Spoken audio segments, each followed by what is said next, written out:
Hello dear students, my name is doctor Johit Gupta. आज की video ਦੇ ਵਿੱਚ ਅਸੀਂ ਸਟੱਡੀ ਕਰਾਂਗੇ ਕਲਾਸ 11 ਦਾ ਬੇਸਿਕ ਕਨਸੈਪਟਸ ਆਫ ਟ੍ਰਿਗਨੋਮੈਟਰੀ, ਤਾਂ ਕਿ ਜਿਹੜੇ ਵੀ ਬੱਚਿਆਂ ਦਾ ਟ੍ਰਿਗਨੋਮੈਟਰੀ ਦੇ ਕਨਸੈਪਟਸ ਵੀਕ ਨੇ ਤਾਂ ਉਹ ਸਿੱਖ ਲੈਣ, ਤਾਂ ਕਿ ਜੋ ਸਾਨੂੰ ਫਿਜ਼ਿਕਸ ਦੇ ਵਿੱਚ ਜ਼ਰੂਰਤ ਪੈਣੀ ਹੈ ਤਾਂ ਉਹ ਸਾਡੇ ਕੰਮ ਆ ਸਕਣ। ਉਸ ਤੋਂ ਬਾਅਦ ਅਸੀਂ ਸਟੱਡੀ ਕਰਾਂਗੇ triangle law of vector addition and resolution of vectors. ਤਾਂ ਵੀਡੀਓ ਨੂੰ ਲਾਸਟ ਤੱਕ ਜ਼ਰੂਰ ਦੇਖਣਾ ਹੈ ਤੇ ਆਪਣੇ ਦੋਸਤਾਂ ਮਿੱਤਰਾਂ ਦੇ ਨਾਲ ਜਿੰਨਾ ਤੋਂ ਜ਼ਿਆਦਾ ਸ਼ੇਅਰ ਕਰ ਸਕਦੇ ਹੋ ਕਰੋ, ਤਾਂ ਕਿ ਕੋਈ ਵੀ ਸਟੂਡੈਂਟ ਅਜਿਹਾ ਨਾ ਰਹੇ ਜਿਹਨੂੰ ਫਿਜ਼ਿਕਸ ਦੇ ਵਿੱਚ ਪ੍ਰੋਬਲਮ ਆਵੇ। ਅਸੀਂ ਸਾਈਨ 0 ਸਾਈਨ 30 ਸਾਈਨ 60 ਸਾਈਨ 45 ਆਣਾ ਸੀ ਇੱਥੇ। ਤੁਸੀਂ ਆ ਪੜ੍ਹਿਆ ਹੋਇਆ, ਮੈਨੂੰ ਪਤਾ ਹੈ ਕਲਾਸਿਸ 10th ਕਲਾਸ 'ਚ ਮੈਂ ਰਿਵਾਈਜ਼ ਕਰਾਉਣ ਲੱਗੀ। 10th ਕਲਾਸ ਜੋ ਤੁਸੀਂ ਪੜ੍ਹ ਕੇ ਆਏ ਹੋ ਟ੍ਰਿਗਨੋਮੈਟਰੀ ਦੇ ਵਿੱਚ 0 angle 30 degree angle 45 degree angle 60 degree angle and 90 degree angle, ਇੱਥੇ ਤੱਕ ਤੁਸੀਂ ਚੀਜ਼ਾਂ ਪੜ੍ਹੀਆਂ ਸੀਗੀਆਂ 10th ਕਲਾਸ ਦੇ ਵਿੱਚ ਇਨ ਦਾ ਮੈਥਮੈਟਿਕਸ। ਸਾਈਨ ਲਿਖ ਲਿਆ, ਕੌਸ ਲਿਖ ਲਿਆ, ਦੈਨ ਟੇਂਜੈਂਟ ਲਿਖ ਲਿਆ। ਠੀਕ ਹੈ, ਇਹ ਲਿਖਿਆ ਹੋਇਆ ਨਾ, ਤਾਂ ਸਾਡੀ ਮੈਥ ਦੀ ਬੁੱਕ ਦੇ ਵਿੱਚ ਵੀ ਹੋਊਗਾ ਸ਼ਾਇਦ। Sign 0 0 sign 30 1/2 sign 40 1/√2 sign 60 √3/2 sign 90 is 1, ਇਹ ਪੜ੍ਹਿਆ ਹੋਇਆ। cos 0 is 1 cos 30 is √3/2 cos 45 is 1/√2 cos 60 is 1/2 and cos 90 is 0. Tangent of 0 is 0, tangent of 30 is 1/√3, tangent of 45 is 1, tangent of 60 is √3 and tangent of 90 is undefined.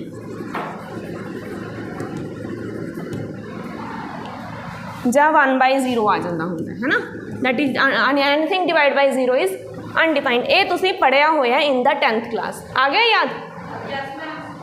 चलो 90 तक ਤੁਹਾਨੂੰ ਸਾਰੇ teachers ਨੇ ਦੱਸਤਾ। ਹੁਣ ਆਪਾਂ ਚੱਲਦੇ ਹਾਂ 90 ਤੋਂ ਅੱਗੇ, ਬਿਕੋਜ਼ ਕਲਾਸ ਚੇਂਜ ਹੋ ਗਈ, 10th ਤੋਂ ਹੋ ਗਈ +1। ਤਾਂ 90 ਤੋਂ ਅੱਗੇ ਜਦੋਂ ਅਸੀਂ ਚੱਲਦੇ ਹਾਂ ਤਾਂ ਸਾਡੇ ਕੋਲੇ ਦੋ ਕਨਸੈਪਟ ਅਸੀਂ ਚੰਗੀ ਤਰ੍ਹਾਂ ਸਿੱਖਣੇ ਨੇ। ਇੱਕ ਹੈਗਾ ਸਾਡੇ ਕੋਲੇ ਸਾਈਨ 90 ਦੇ ਵਿੱਚ ਐਡ ਹੋ ਜੇ ਜਾਂ ਸਬਟਰੈਕਟ ਹੋ ਜੇ, cos 90 ਦੇ ਵਿੱਚ ਐਡ ਹੋ ਜੇ ਜਾਂ ਸਬਟਰੈਕਟ ਹੋ ਜੇ।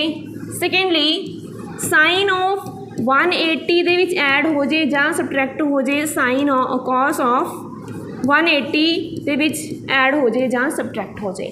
ਮੈਂ ਤੁਹਾਨੂੰ ਕੀ ਚੀਜ਼ ਦੱਸੀ ਹੈ ਕਿ ਅਗਰ ਸਾਈਨ 90 ਦੇ ਵਿੱਚ ਐਡ ਹੋ ਰਿਹਾ ਜਾਂ ਸਬਟਰੈਕਟ ਹੋ ਰਿਹਾ, ਉਹ ਮੈਟਰ ਨਹੀਂ ਕਰਦਾ ਵੀ ਐਡ ਹੋ ਰਿਹਾ ਜਾਂ ਸਬਟਰੈਕਟ ਹੋ ਰਿਹਾ। ਅਗਰ ਤੁਹਾਨੂੰ ਸਾਈਨ 90 ਪਲੱਸ ਔਰ ਮਾਈਨਸ ਕੋਈ ਚੀਜ਼ ਮਿਲ ਗਈ, ਸਾਈਨ ਦਾ ਰੂਪ ਬਦਲ ਜੂਗਾ, ਸਾਈਨ ਕਾਜ ਕਨਵਰਟ ਹੋ ਜੂਗਾ, ਕੌਸ ਦੇ ਵਿੱਚ ਕਨਵਰਟ ਹੋ ਜੂਗਾ।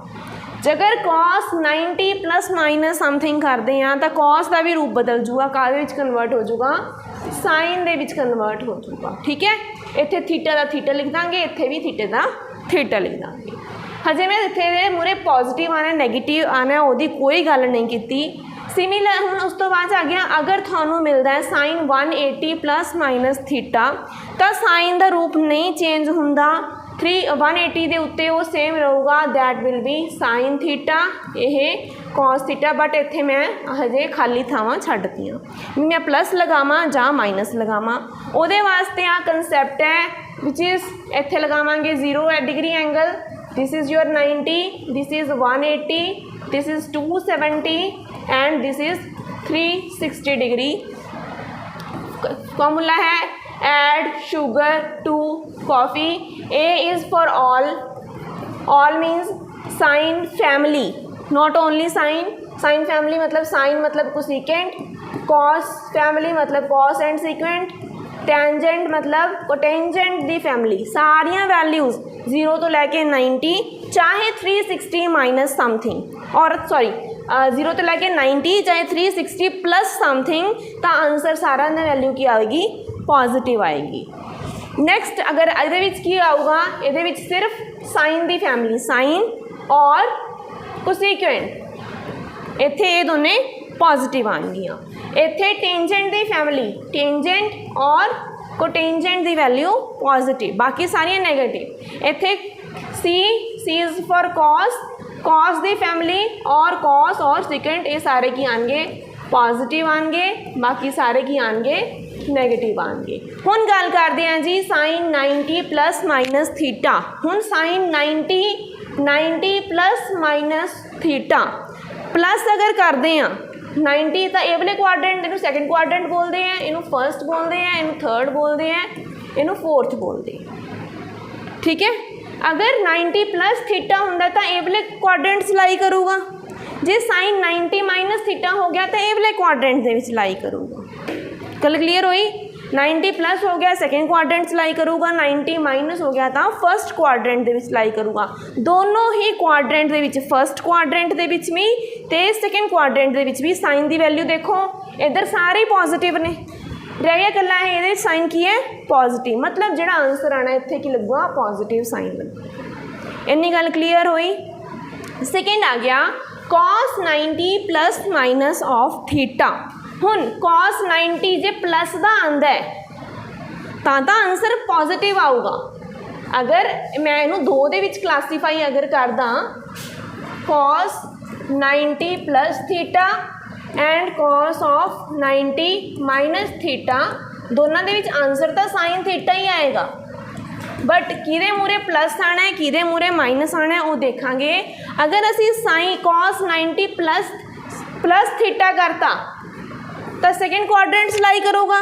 सैकेंड क्वाड्रेंट से मैंने की कहा भी साइन की वैल्यू कल्ले साइन की वैल्यू पॉजिटिव है, बाकी सारे की है नैगेटिव, तो आंसर कितना आऊगा नैगेटिव। अगर cos 90 माइनस थीटा किता, अगर cos 90 माइनस थीटा कित्थे पहुँच गया पहले क्वाड्रेंट च पहुँच गया तो आंसर की आऊगा प्लस साइन थीटा। इन्नी गल क्लीयर हुई? हुन उस तो बाद अगर आने आप sine 180 plus minus of theta के उत्ते, ये दो बन जाएंगे ये भी sine 180 plus theta and sine 180 minus of theta. मैं की कहा बच्चे भी आंसर जड़ा हैगा वो साडे कोले साइन थीटा ही आना है, ये भी आंसर साडे कोले साइन थीटा ही आना है, बट असी की देखना है भी मूरे पॉजिटिव आना है या नैगेटिव आना है। जो 180 प्लस थीटा करांगे थर्ड क्वाड्रेंट लाई करूँगा 180 प्लस, इत्थे की है कल्ला टेंजेंट पॉजिटिव है, मतलब आंसर की आऊगा माइनस साइन थीटा। जो साइन 180 माइनस थीटा करूँगी केड़े क्वाड्रेंट लाई करूँगा सैकेंड क्वाड्रेंट लाई करूँगा। सैकेंड क्वाड्रेंट लाई करूँगा मतलब इत्थे फैमिली साइन की बैठी है पॉजिटिव साइन की फैमिली बैठी है, तो इत्थे की लगावांगे प्लस ऑफ साइन थीटा। इन्नी गल क्लीयर हुई? हुन अगर इनू क्लासीफाई करदा मैं अगे दो फॉर्म दे विच cos of 180 plus theta and cos of 180 minus theta. अगर cos 180 प्लस थीटा कर दियाँ पहला तो cos का cos रहूगा, ये भी cos का cos रहूगा। अगर 180 प्लस थीटा करते हैं तो थर्ड क्वाड्रेंट लाई कर रहे हैं, आंसर क्या आएगा नेगेटिव। 180 माइनस थीटा कर दी है सेकेंड क्वाड्रेंट चला गया तो भी क्या होगा माइनस। समझ लगी इन्नी गल? ठीक है, ये बेसिक्स कंसैप्ट्स ने जेडे कि थोड़े अगे जो आप फिजिक्स के क्वेश्चंस करांगे उत्थे हैल्पफुल होंगे। शायद थोनू मैथ का टीचर करवावे या ना करवावे, बट क्योंकि मैनू थोनू ये चीज़ समझाने की जरूरत है क्योंकि अगे जोड़े न्यूमेरिकल्स आएंगे वो सब कुछ एप्लीकेबल होगा, तो इस करके मैं थोनू ये चीज़ समझाई।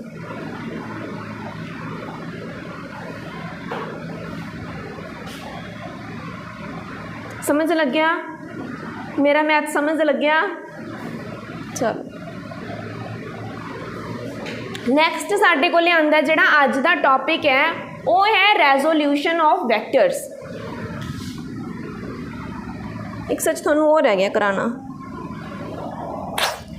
Triangle law of vector addition कराना रह गया। ट्रायंगल लॉ सीख लो पहला, फिर करवानी है resolution of vectors.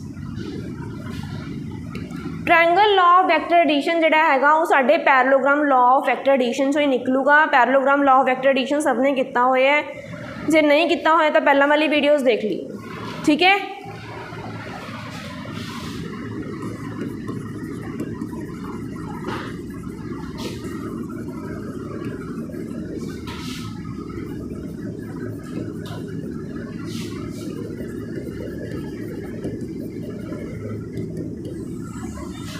Triangle law of vector addition simple parallelogram law of vector addition ਦੇ ਵਿੱਚ ਅਸੀਂ ਕੀ ਕੀਤਾ ਸੀ ਅਸੀਂ ਦੋ ਵੈਕਟਰਸ ਲੈਤੇ ਸੀ suppose this was your A vector ਜਿਨ੍ਹਾਂ ਦੀ ਟੇਲ ਨਾਲ ਟੇਲ ਅਸੀਂ ਜੋੜਤੀ ਸੀ this was your B vector ਠੀਕ ਹੈ ਤੇ ਅਸੀਂ कहता ਸੀ ਵੀ ਅਸੀਂ ਕੀ ਕੀਤਾ ਸੀਗਾ ਇੱਕ ਪੈਰਲੋਗ੍ਰਾਮ ਜਿਹੜਾ ਹੈਗਾ ਇਮੈਜਿਨਰੀ ਡਰਾ ਕੀਤਾ ਸੀ and this was your resultant ਤੇ ਰਿਜ਼ਲਟੈਂਟ ਦੀ ਵੈਲਿਊ ਅਸੀਂ कहती ਸੀ that is equal to magnitude अगर गल करते हैं that is a² + b² + 2ab cos theta but अगर असी वैक्टर फॉर्म दे विच लिखांगे then r is equal to a plus of b हाँ मैगनीट्यूड सीगा एक नीचे हैगी वैक्टर रिप्रजेंटेशन हुण अगर असी यही पैरेललोग्राम लॉ तो vector triangle law of vector addition find out करना है तो किस तरह आऊगा सुपोज आ साडे कोल एक वैक्टर है दिस इज़ ए वैक्टर ठीक है दूजा जिहड़ा वैक्टर होगा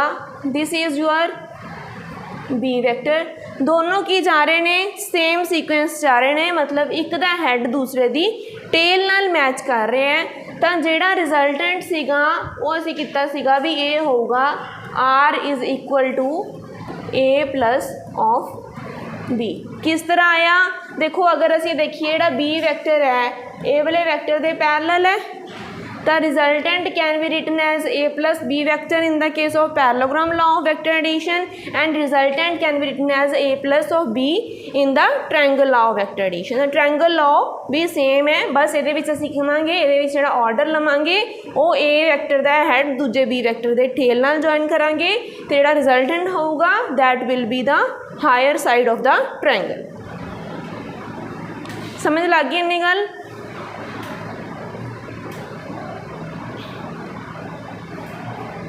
उस तो बाद आंदा साडे कोले resolution of a vector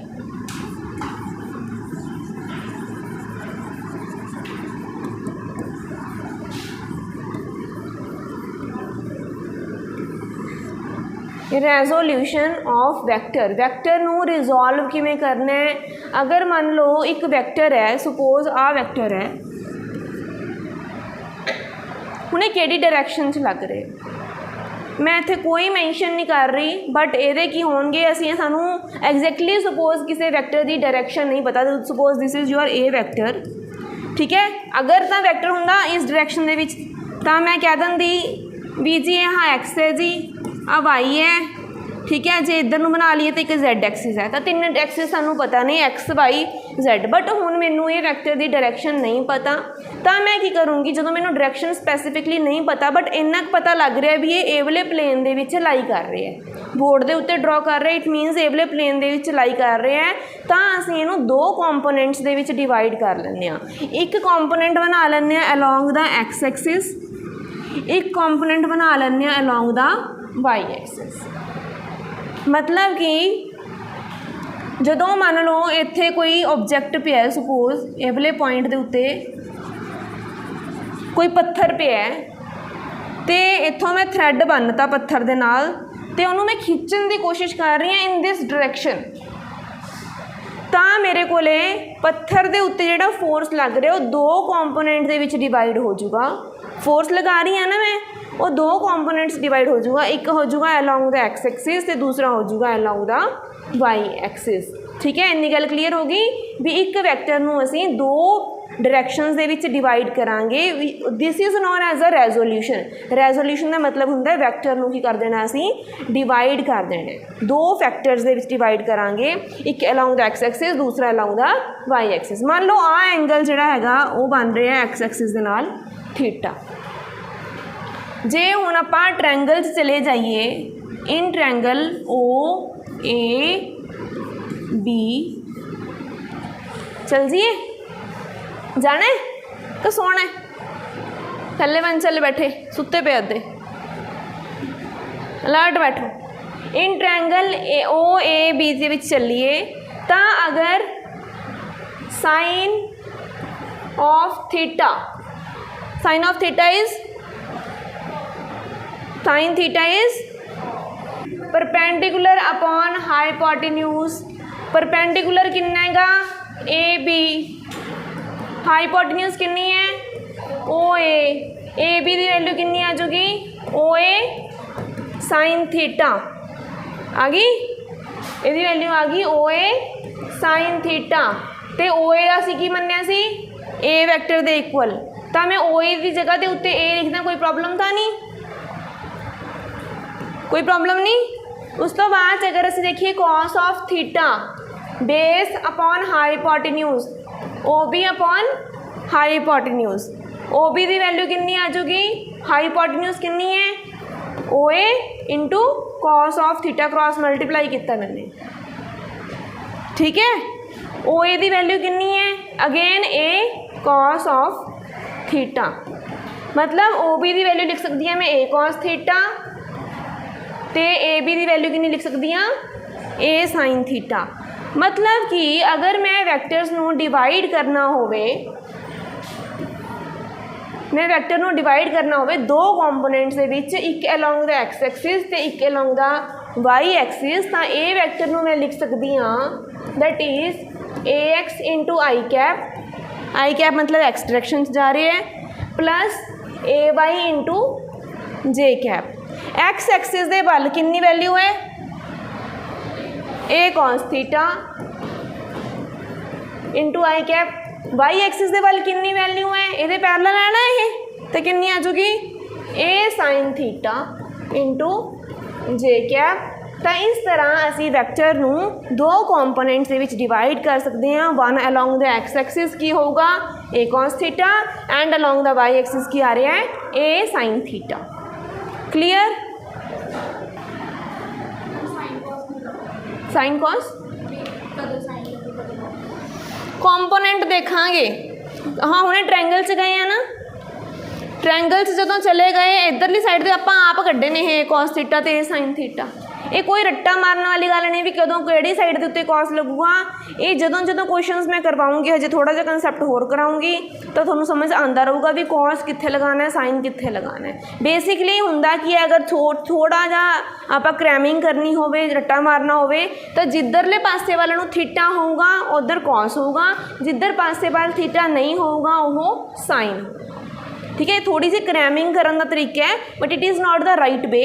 simple cos theta जिधर नूं एंगल बन रहे हैं। सेकेंडली जे आवला वैक्टर है वो वाई एक्सिस दे जिहड़ा परपेंडिकुलर, ए वाले वैक्टर दे जिहड़ा परपेंडिकुलर होगा उधर की होगा साइन। एक वैक्टर जिहदे नाल थीटा एंगल बन रहे हैं उधर कॉस थीटा, जिधर थीटा नहीं बन रहे थे जिहदे नाल थीटा बन रहे हैं उहदे जिहड़े 90 डिग्री दे विच जिहड़ी चीज़ है उहदे नाल की बन जूगा साइन थीटा।